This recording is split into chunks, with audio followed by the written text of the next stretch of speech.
Yeah, right. Here we go again, right? It's another one of these lectures. They bring us in here, they sit us in these seats, they talk to us about making good choices and good decisions and don't do this and don't do that. I remember when I used to sit in seats just like these, and I would listen to speakers and communicators just like me. And if I was 100% real, raw, truthful, and honest, I didn't give one rip what they were going to talk about. I was just kind of glad that I wasn't in class. They don't know me, they don't get me, they don't relate to me, they know nothing about me. I'm cool. I'm just going to do me.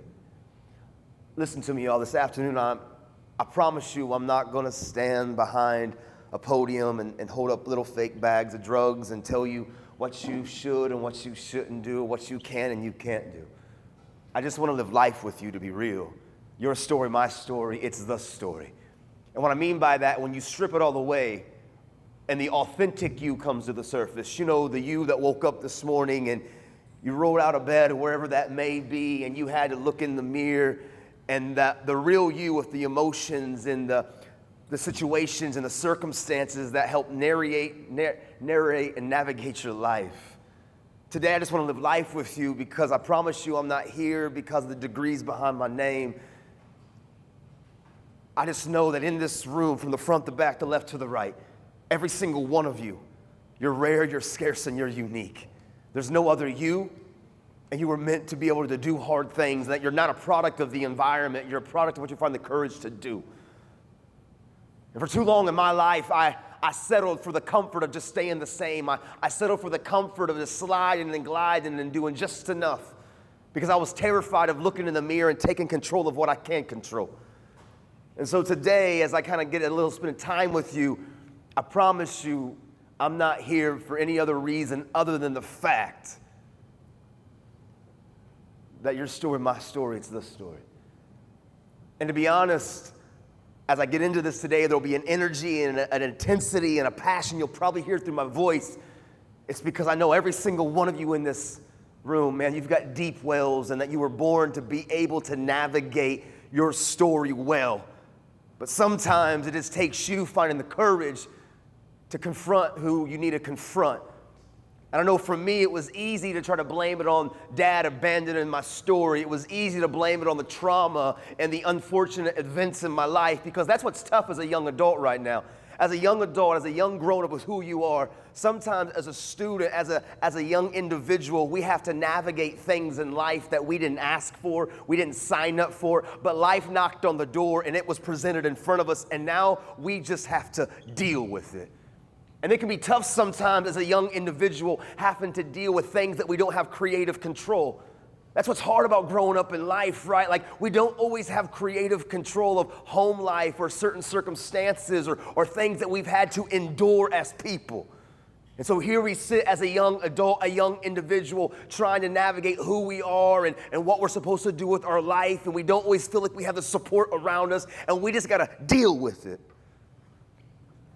But this is what I know, is that every single one of you in here, regardless of sometimes of how you feel, and sometimes of what you've had to navigate and what you've had to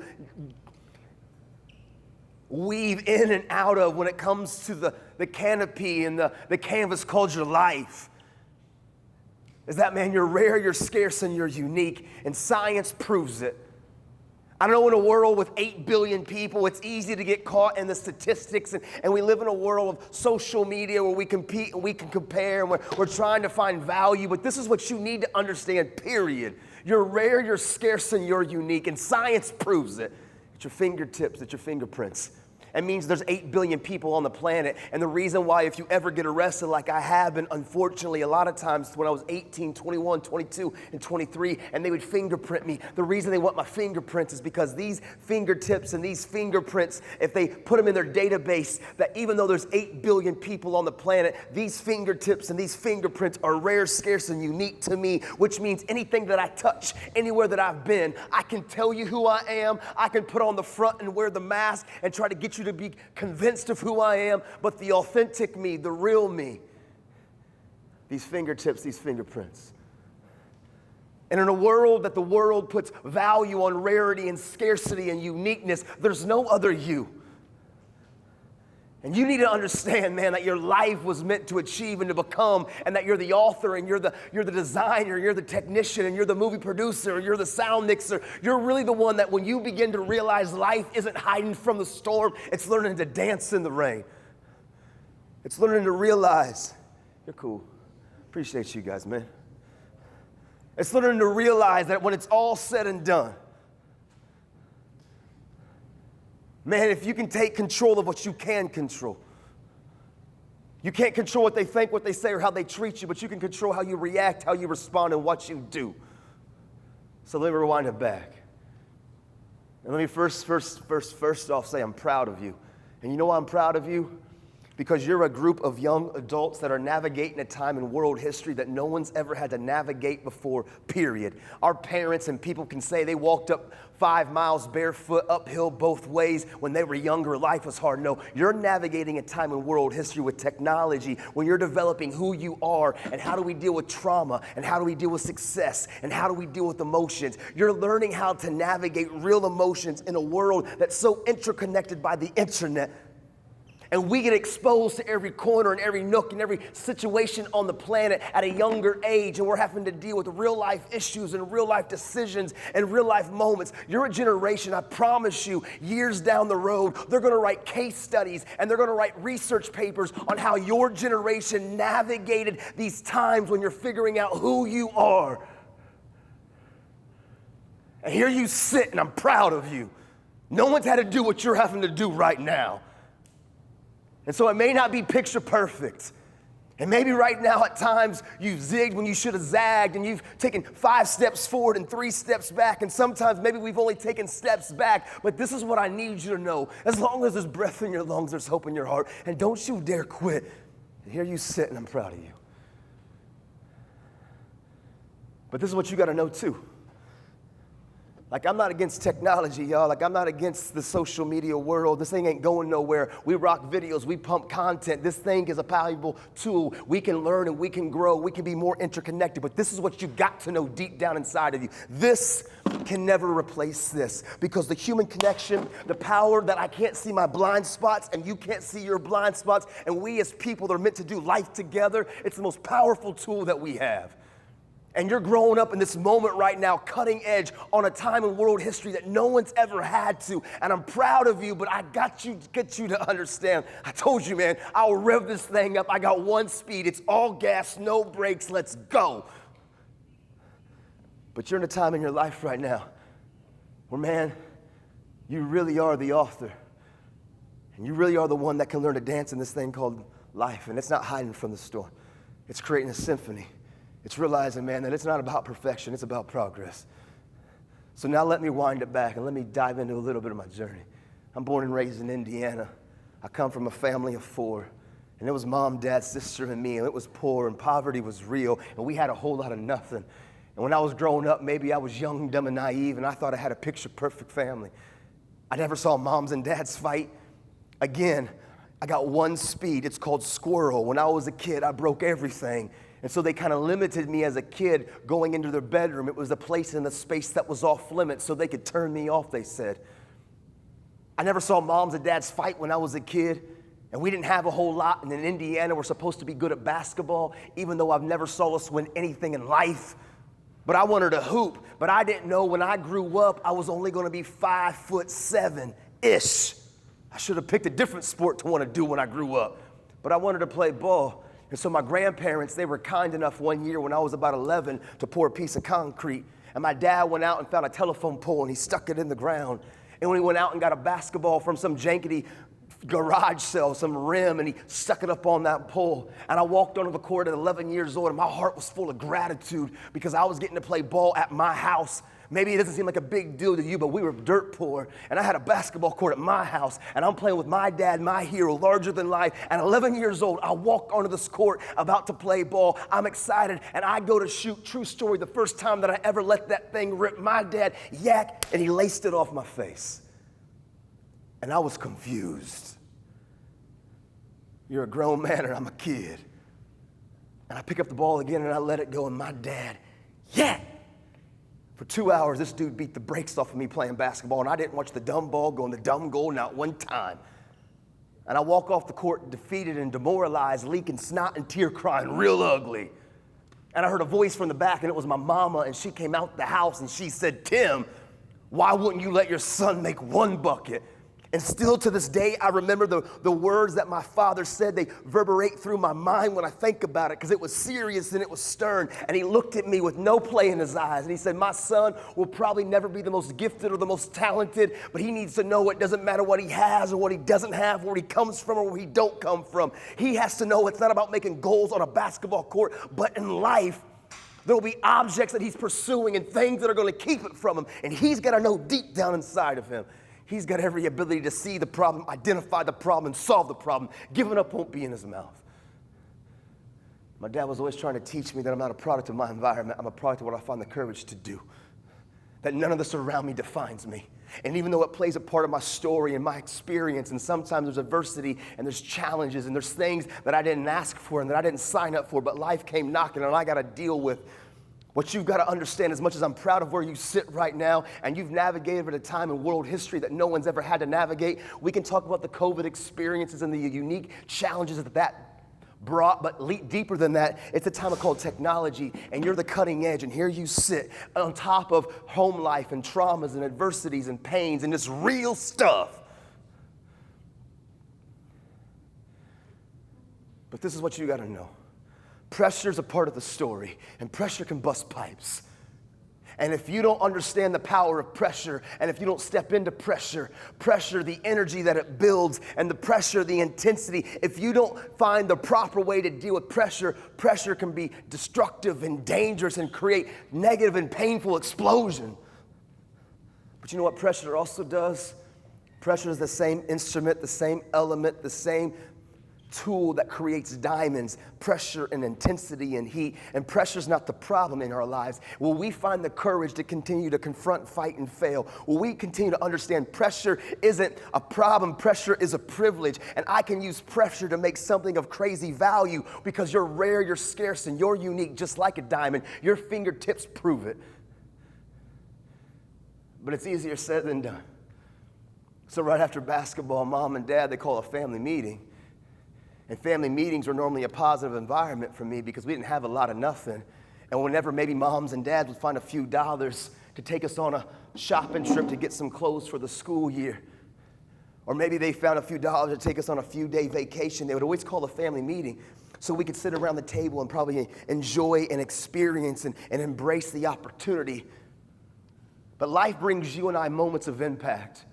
And moments of impact are those moments in all of our stories, and every single one of you in this room have them, situations that you've been through, and sometimes they're positive and sometimes they're negative. They're experiences that when you pause and you reflect, maybe it was winning a championship or some crazy and cool vacation, or maybe it was the loss of somebody close to you that lost their life on the street, or you went through some trauma, right? They can be good or they can be bad, but we've all got experiences when we pause and reflect, the details are just more vivid. You remember the people, the conversations, and maybe even the clothes, because that thing, whatever that thing was, impacted you deeply. And we've all got them. And right after this moment, my mom and dad called a family meeting, and I walk in, and I remember every part of the story. Dad to my right, mom across from me, sister to my left, my back to the sink and to the stove and to the fridge, the kitchen table, the decorations. My kitchen was ugly. And my dad began to say, "Nikki, Nathan, we need to talk to you." And my dad began talking about the divorce and separation, and he moved up and he moved out and he ghosted.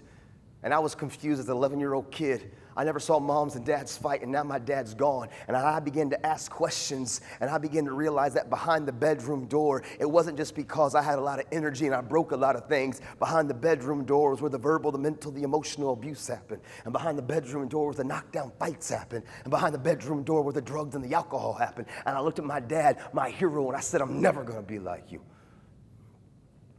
I'm going to prove to you I don't need you in my life."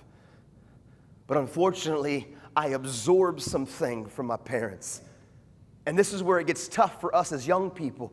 See, we can't always control the people always around us. And sometimes when those people around us, that they don't have healthy ways of dealing and processing with traumas and pains and emotional experiences, if we're not careful, we get some of that cross-absorption. But when we do have creative control of friends and people and mentors that we choose to put ourselves around, that's why you've got to take control of who you surround yourself with is because we are a people of absorption. That's why some of you in this room right now, you're sitting next to your friends and you can finish each other's sentences and you dress this kind of the same way and you like kind of the same music because we are a cross-absorption kind of people.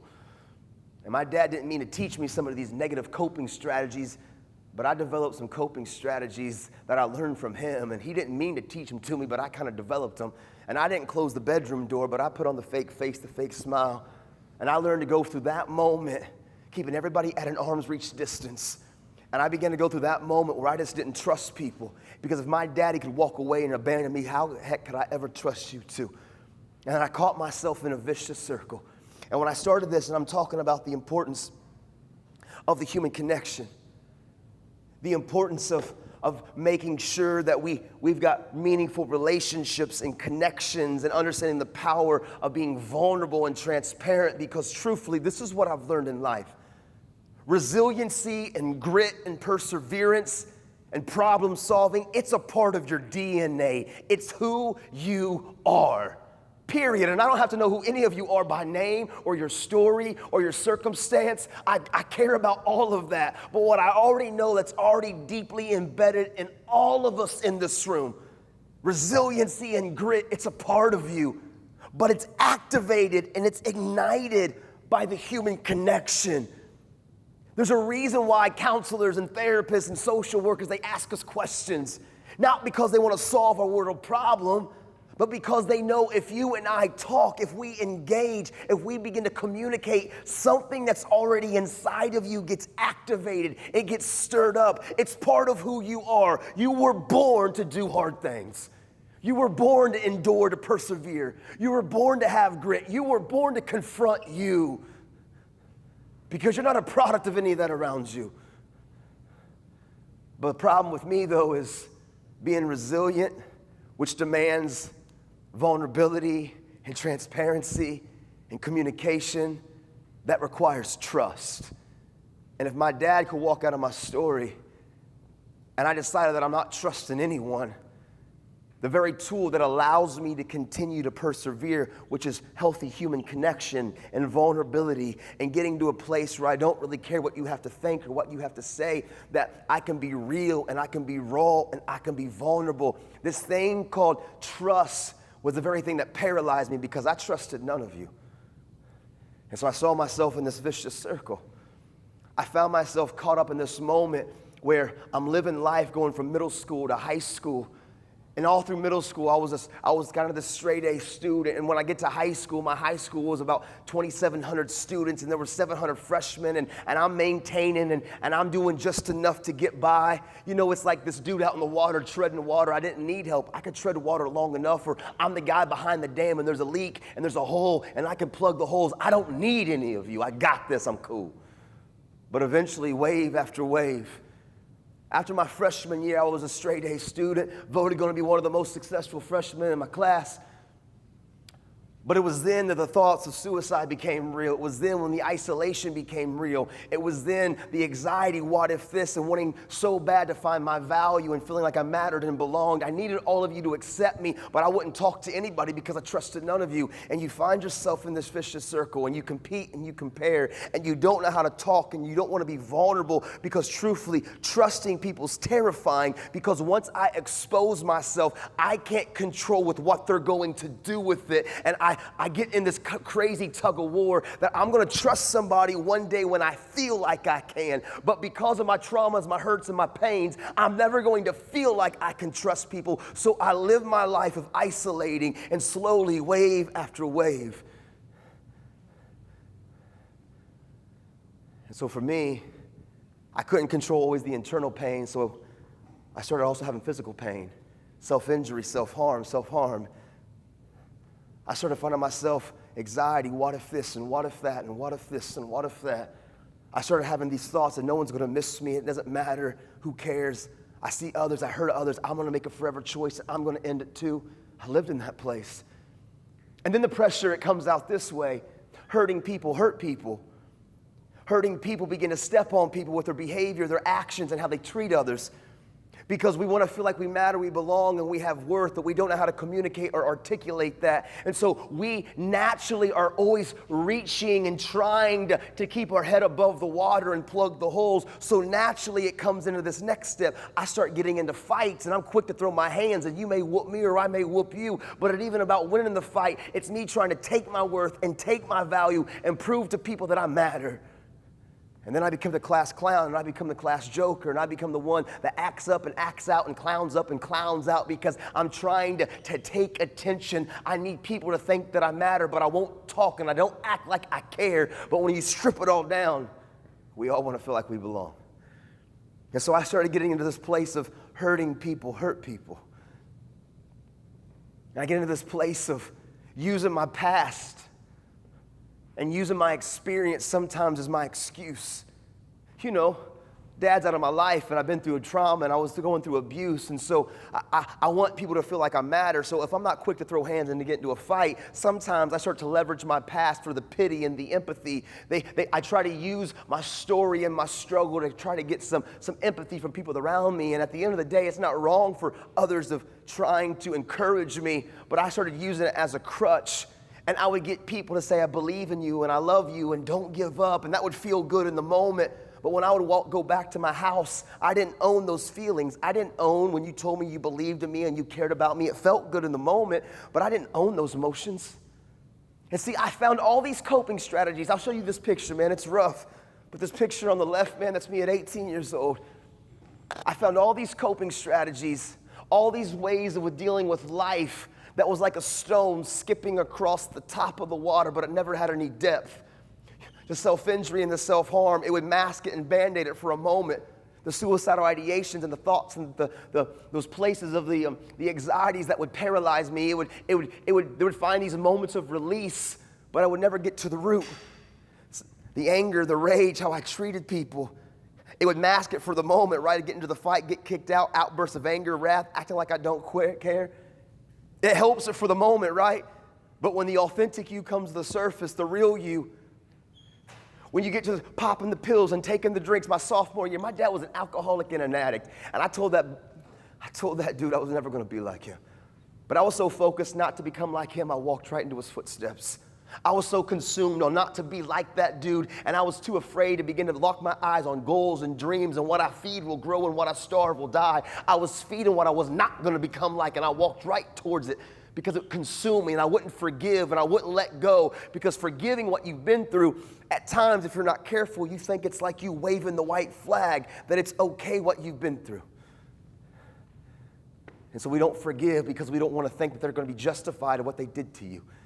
And they live in your head rent-free, consuming you, right?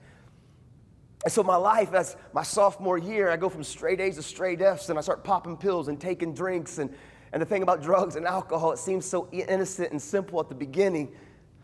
I'm just having a good time. I'm just experiencing. I'm just getting a mind change. I'm just getting into a mind shift. And truthfully, it would mask and band-aid the hurt and the pain, just like when I self-harmed, or just like when I got into the fight, when I would pop the pill and take the drink and get the mind changed, right? Like, it helped for the moment, but I would wake up just as empty as I was the day before. And you find yourself in this vicious circle of tug of war. Because truthfully, I was terrified of looking in the mirror and confronting me. I found all these coping strategies that never got to the root.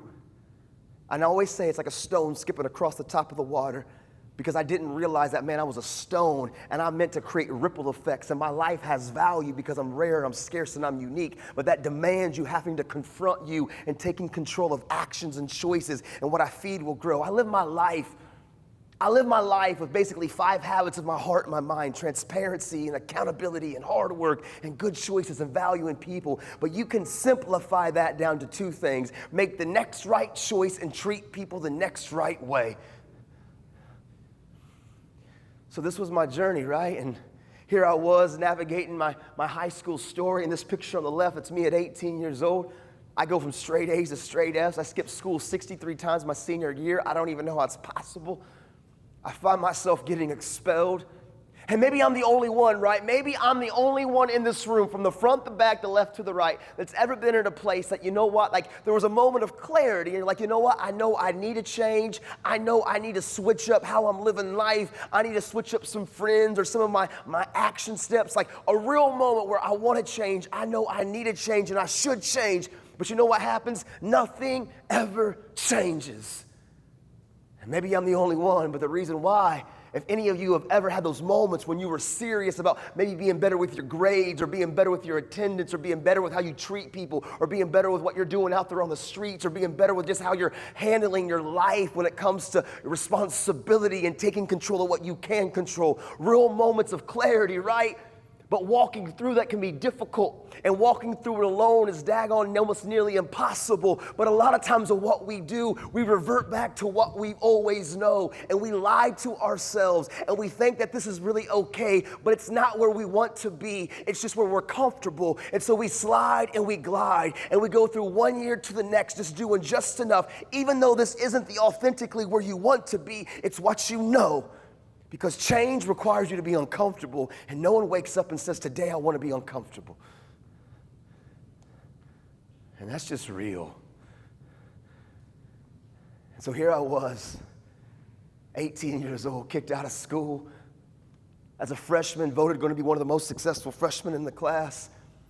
And now just 4 years later, I'm living on the street, making poor choices and making poor decisions, feeding my addiction, feeding all these different coping strategies that never got to the root, because I wouldn't be vulnerable because I didn't trust you. And I wouldn't be vulnerable because I wasn't going to let anybody around me because people abandoned me.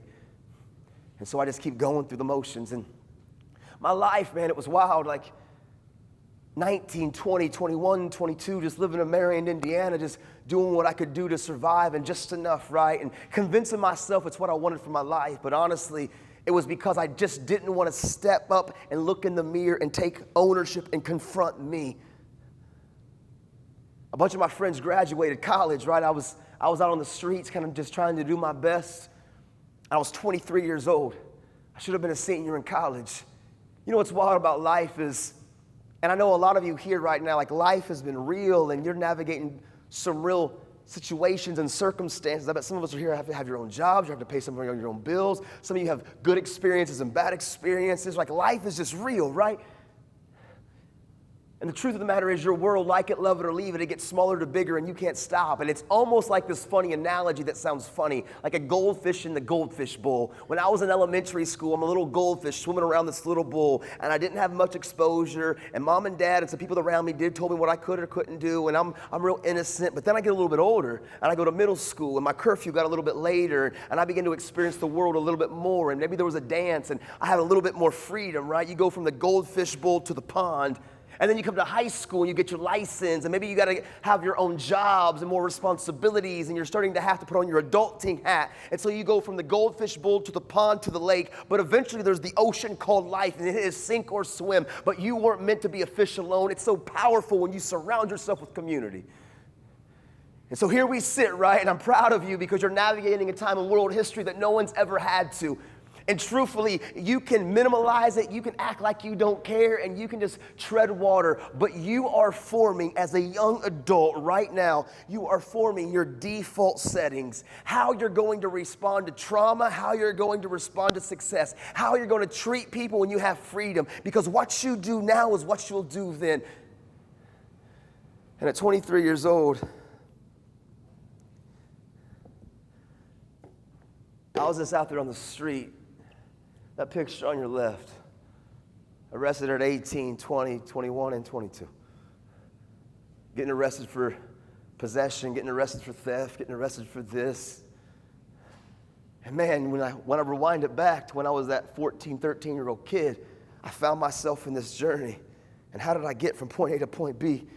Because of the power of choice and me not realizing because I am rare, scarce, and unique, every choice I make, like it, love it, or leave it, has a ripple effect. A bunch of my friends come home from college and they said, hey, Nate, we're going to go to the party. You want to ride? Let's go. I'm like, yeah, for sure. There's a party happening.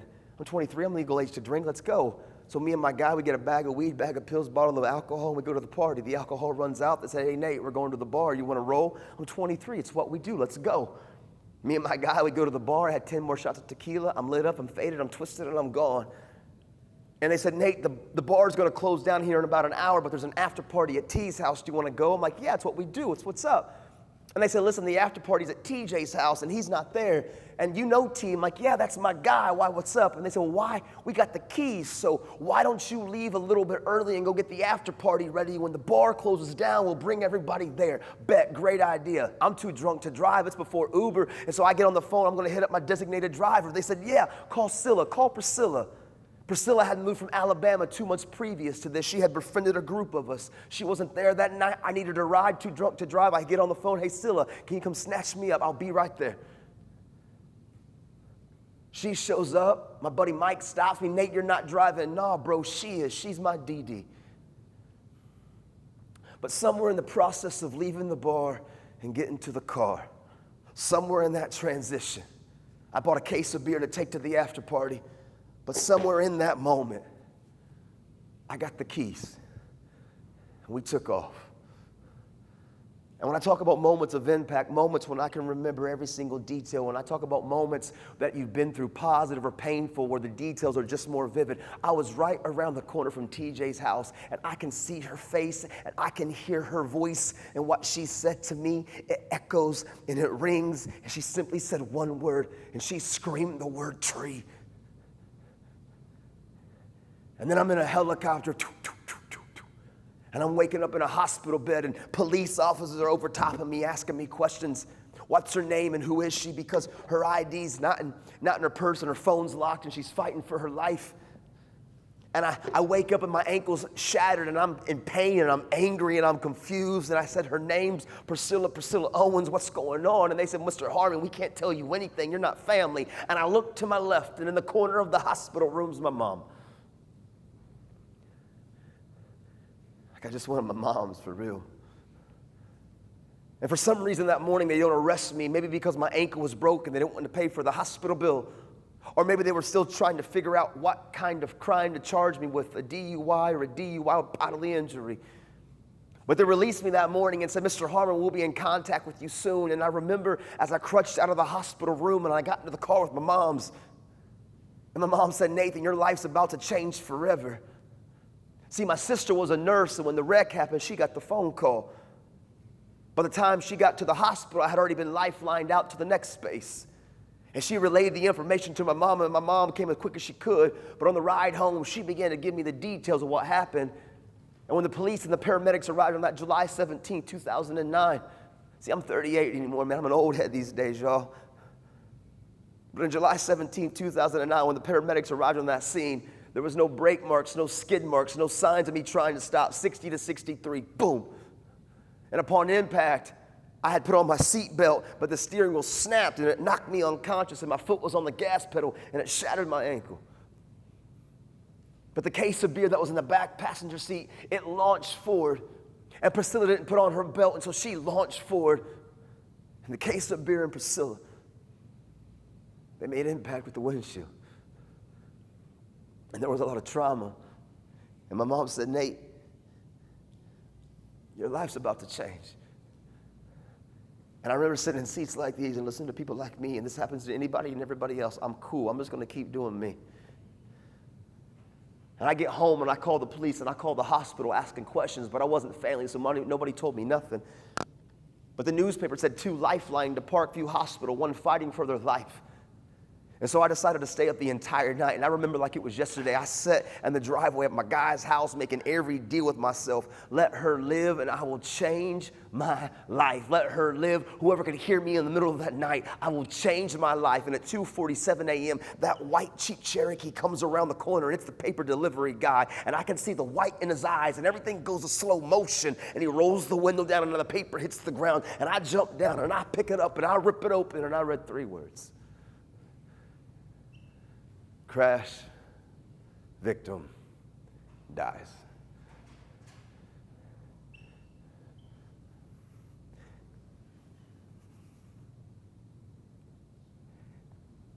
And if I could change it 1,000,000 times over, if I could rewind it back, of course, 1,000,000 times over, I would go back to the moment when I decided to get behind the wheel Regardless of how I got the keys, it was my fault. I'm responsible. No ifs, ands, or buts.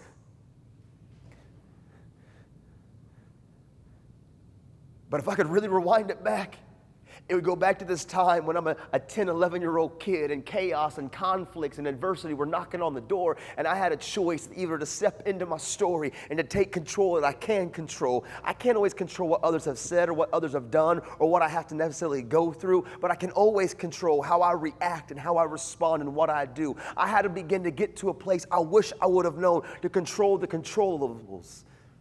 Having creative control in what I can have creative control in. Not letting emotions cause me to be impulsive with actions and realizing the power of hard work, good choices. Realizing what I feed will grow and what I starve will die.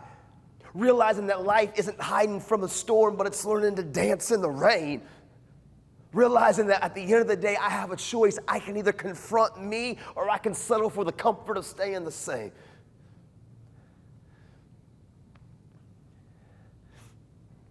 And for any of you that's ever lost anyone, and I'm sure all of you in this room, maybe do an overdose or maybe do a senseless act of somebody else hurting somebody, or maybe into the reality of someone making a decision to end their own, or the traumas of just abuse. Like, life is full of adversity.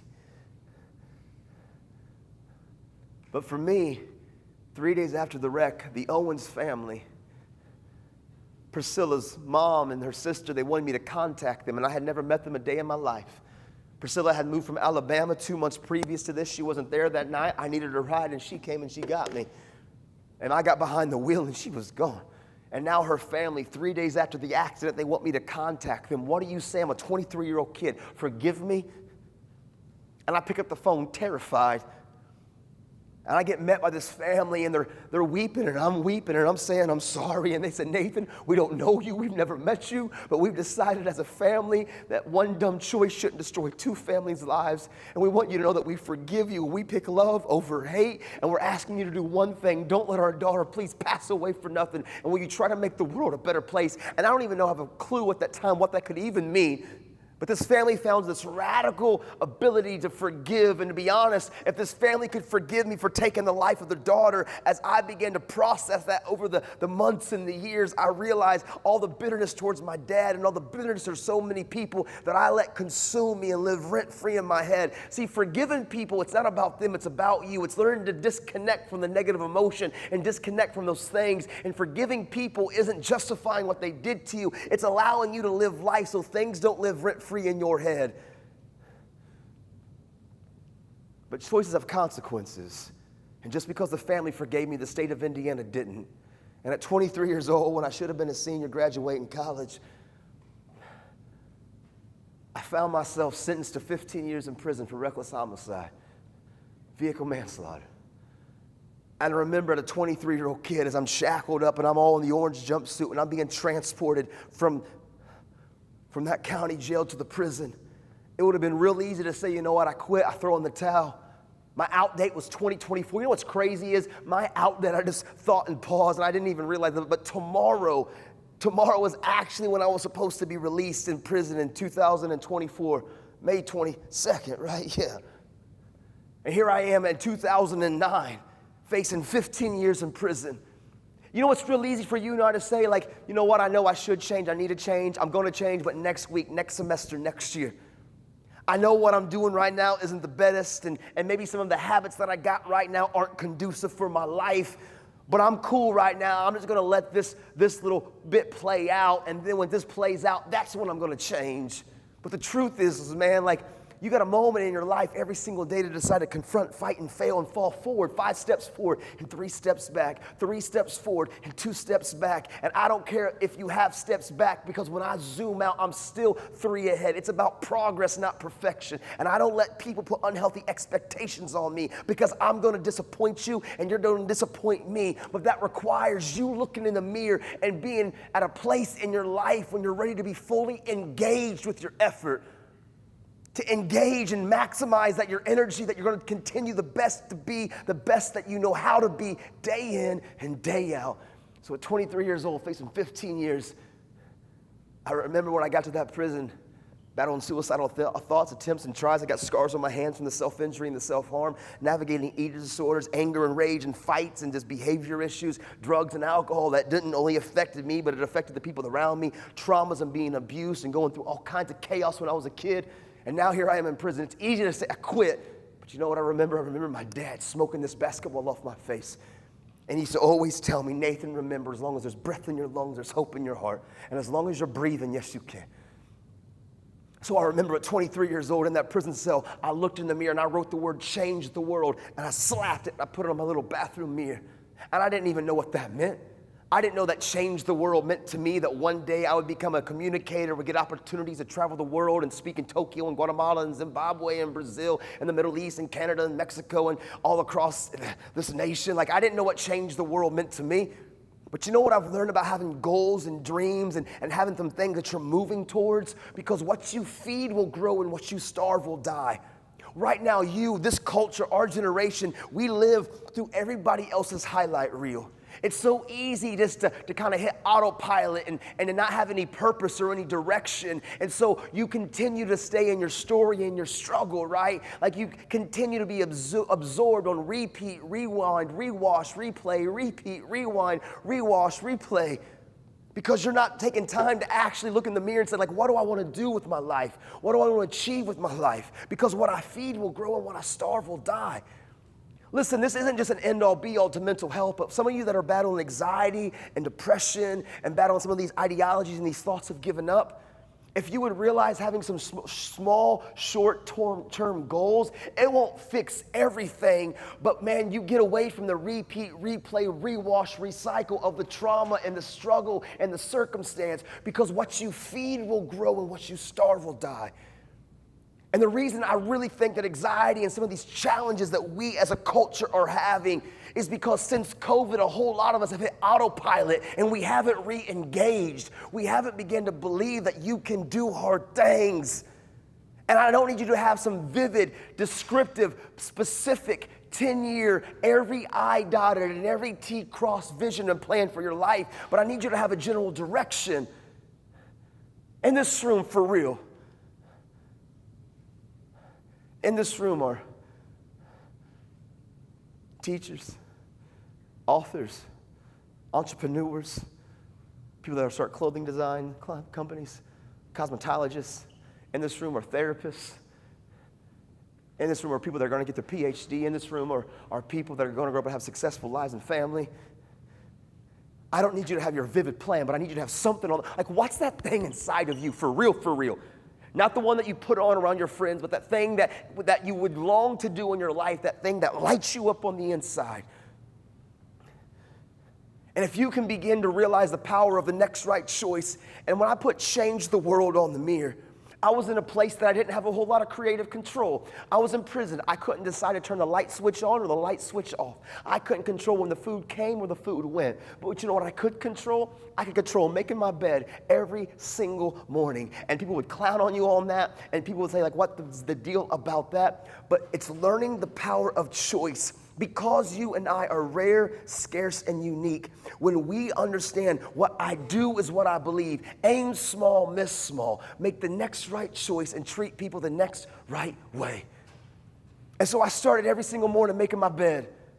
And every single morning I would wake up and I would make my bed, not because others told me to or others clowned on me. Why did I do it? It's because where in my life do I have creative control? And I don't know in your life where you do or you don't have creative control, but you do. And where are those areas where that you actually have the freedom to decide what you do or what you don't do, where you go or where you don't go? Are you every single day maximizing being the best version of yourself?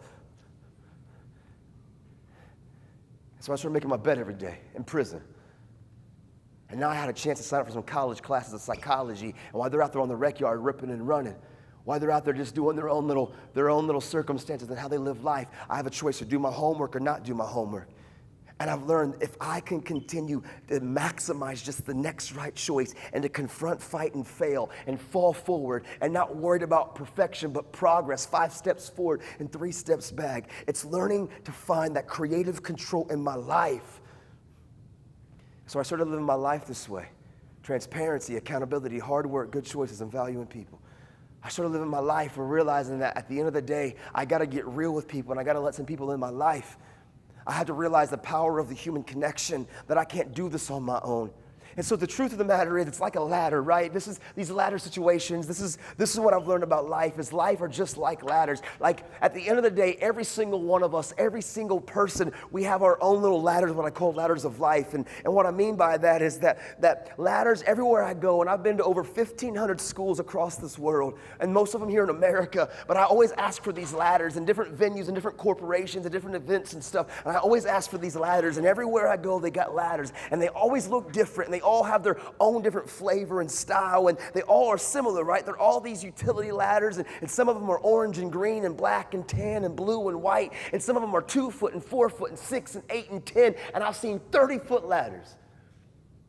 And some of these ladders are made of fiberglass and aluminum and steel and wood. They have their own makeup, they have their own design, they have their own color, and truthfully, they have their own story. Some ladders, they come out and they look picture perfect, like they've never been used before. And some ladders are wooden and they're rusted and they're ratchety and they're wobbly and they're barely even surviving. And some ladders get covered in drywall and paint and you can tell they've been used. And some ladders are out there in the elements of the storms of life, beat up and tore up from the floor up. But no matter what the ladder looks like, no matter what the ladder's been through, the only way they're effective is that you got to climb it.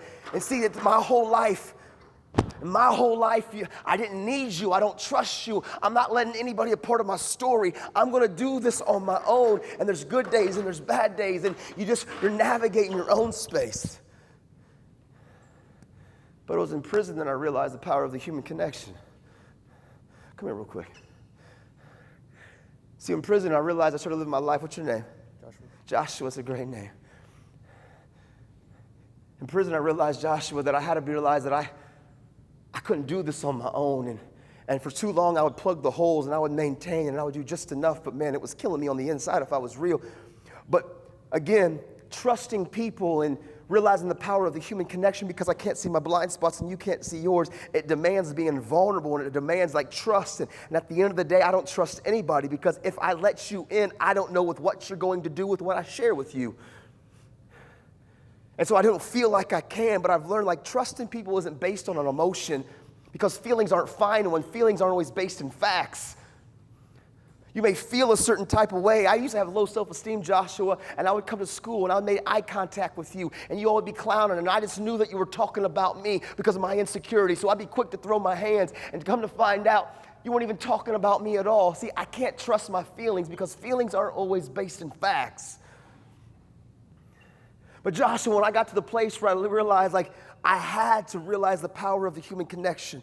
See your hand.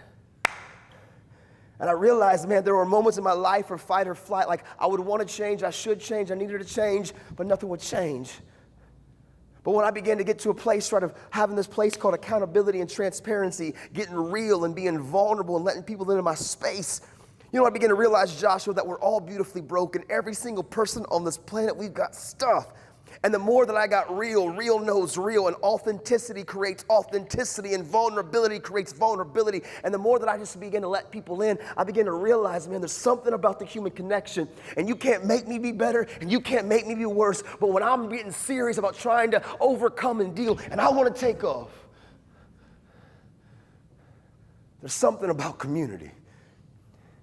And some of you will be like, you know what, I got community. But my question is, what kind of community do you have? Is it real, authentic, or is it counterfeit? Because I used to pop pills and rip and run and party, right? And I had community, Joshua, but we were just sharing the habit. And I had a community when I'd get quick into fights and we would clown around, and we had our little group and our little guys, right? And they were my guys and all that. But truthfully, we were just sharing the common habit. We were just showing coping strategies. Or when I would self-injury or self-harm, Joshua, I would find these little pockets of people that would give me a sense of community, but I never had to get real. I never had to get authentic. They were counterfeit connections. The real connections are the people at the end of the day that just want to see you win. That at the end of the day, I can be real and raw, and it's not about being picture perfect. And we got a lot of these people in our lives, but we don't want to use them because they demand us to actually maybe try. I know you're surrounded by people in this room, teachers, educators, administrators, people in this community that, you know what, truthfully, you're like, no, they don't get me, Nate, they don't understand me, they don't relate to me, they're just here to get me caught up and tore up and floor up. No, man, At the end of the day, I've been around school after school after school. There are people around you that want to see you win, but you know why we don't want to use them? Because they demand you to look in the mirror and to confront you, and you don't want to confront you. It's easier to blame the past. And I can be real that way because I've walked it. But here's what happened, Joshua. When I begin to let people into my life, come here. I want you to hold this, right? Come here, hold that. I need you to come here. Will you come here real quick? Yeah, come here. I want you to hold right here. And Joshua, when I began to realize the power of the human connection, when I began to realize the power of that I can't do this on my own, and what's her name? Evelyn and Joshua, when I began to realize like your story, my story, we've all got a story, and that at the end of the day, life is about community and it's about finding those people.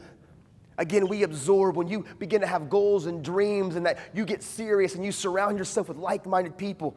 Some of us were afraid to walk away from unhealthy relationships because they're your people and they're who you are, and it's where you identify. Like, listen to me. If they're not here to help you grow and to challenge you, man, you got one shot through this thing called your life, and who you surround yourself with, what you feed will grow. We absorb. Listen, I went to prison, right, for 3.5 years. I got released 11.5 years early. When I was in prison, man, I had a lot of people when I was going through high school. They were my guys, they were my people. But when the chaos happened and my back was against the wall, you know who was there? None of them. And so sometimes we go through high school so caught up on these relationships and these friendships because they're your people. But when your back gets to the wall, when you grow up, those people aren't there for you. And so why are you letting people hijack your story now? And that's just real. But Joshua, when I began to realize the power of the human connection, and I began to realize the power of these horizontal relationships, what I mean, I grow up together, people that relate to me, we come from the same space, the same place. And I begin to let you into my life, and there's transparency and accountability, and you begin to hold that ladder. And hold that tight too, Evelyn, right? And there's good days and there's bad days, right? And life's coming. And I could do this on my own. Let go for a second. I can do this on my own. I don't need you. I can figure it out. And there's good days and things get bad and you're up and you're down, right? Like, I don't need, but life brings you stuff. And you can be like Nathan, I don't need anybody, but you're never going to reach your full potential because what you get. But when you begin to let people into your life, hold that ladder, please, and hold it tight.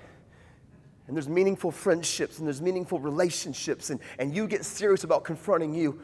See, it's not just community. It's beginning to realize that you've got to confront you, and you've got to apply yourself, and you've got to have creative control in your life, and you've got to aim small to miss small, and you've got to put things on the mirror, and what you feed will grow. And is this choice helping or hurting? Is this decision to go rip and run the streets or to do my work? Is it bringing my goal closer? Am I having something in front of me that's not letting my mind live rent-free on the what-ifs, but I'm controlling and I'm focused, I'm hitting the tree? How do you cut trees down? You consistently hit the same spot with the same axe or the same saw time after time, and eventually the tree goes down. A lot of us struggle because we're out here with the machete, not having a clue what we're doing, and we're wild because we're not being consistent at the same space, at the same time, at the same place. Healthy community, living life. And Joshua, when I begin to put people like you in my life, hold that tight, Evelyn, and things get rough, and there's good days, and I may fall. But I got to put in the effort, and I got to put in the energy, and I got to climb. But you know where it gets tough for you and me? Some of you are like, Nat, I got some people, I got a crew. I got some people that really value me and care about me, and I'm doing the best that I can. You know where it gets tough for you and me? It's the vertical relationships. It's the mentors, it's the coaches, it's the administrators, it's the community members, it's people that you think are authority. And you struggle with authority sometimes because, man, mom and dad hurt you, or your community member, there was an abuse, or something happened to you in the past that you don't want to trust people because the last time you trusted somebody, they abandoned you. I need real quick, and I need you to move quick. I need 2 educators, a teacher or a principal, and an administrator. I need 2 adults to quickly come, please. And watch this, y'all, man. I'm in prison for 15 years, and I'm into a place in my life. I'm in a place in my life, just hold right there and hold right there. I'm in a place in my life, and I realize like I got to have Joshua's and Evelyn's around me, but I've also got to apply myself, and I got to put in the energy, and I got to do the best that I can. And life comes wave after wave, but Joshua and Evelyn can't be my only source because eventually life smacks me with a trauma, or life smacks me with a reality and an experience that Joshua can't help me because he's just kind of my same age. But when I look to those vertical relationships, the mentors, the coaches, some of the people that have been through hell and back that are trying to help me not make the same mistake, we don't want to use them sometimes because using them We require trust and vulnerability, and we don't trust because if mom and dad could abandon us or the community can hurt us, why would they stand and consistently be there too?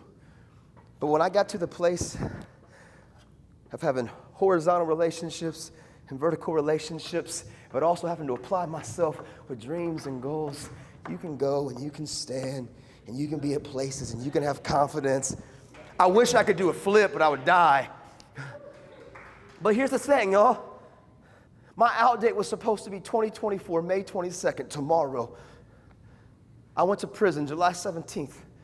I turned myself in August 17th, a month after my wreck. I came home in 2012. I got released 11 and a half years early. And how? I'm no different than you. Hard work, good choices, and value in people. Taking ownership and realizing that you're not a product of the environment. You're a product of what you find the courage to do. Finding the courage to own your mistakes and own your life and say, you know what? It's not about perfection. It's about progress. It's getting into the place where you look in the mirror and you're fully engaged. I got creative control, so I'm completely engaged. I'm completely applying my effort. I'm taking control of choices. I'm not letting everything live rent-free in my head. Give them a round of applause. You guys can sit down. That's good stuff. Thank you, man. Yeah. So listen, I come home in 2012, and you know what I get met with in my hometown? Nathan, you're an idiot. You're never going to change. You're always going to be what you've always been. And instead of getting all caught up in my feelings and saying no one believes in me, so I might as well rock it till the wheels fall off, I realized that people have the right to feel that way about me because I had given them plenty of evidence in the past. But from this moment forward, it's not about the past. I'm not defined by the past. I'm defined by what I do. And even though some of my past, I had no creative control, it was life. But some of the things that I had, they were all self-inflicted wounds. So I came home and I said, everyone has a right to feel that way. And so what did I do in 2012? 27 years old. I sent out 100 letters to 100 schools in Indiana, and one said yes. And I went in there and I let my heart rip, and one turned to 10, and 10 to 50, and 50 to hundreds. And in 2017, I became the most booked school communicator in the nation at the time. And that means nothing, right? Who cares about that? Honestly, it's not even a cool stat, but it's the reality that I want you to understand something. I'm no different than you. I just began to realize life isn't hiding from the storm. It's learning to dance in the rain. It's realizing that I have a choice. Am I engaged? Is there effort? You're going to walk through these doors here in just a few minutes, and you're going to go back to living your life. Hit play. Here we go. You'll probably never see my face ever again unless you follow us on the gram or one of the media platforms that we pump content on.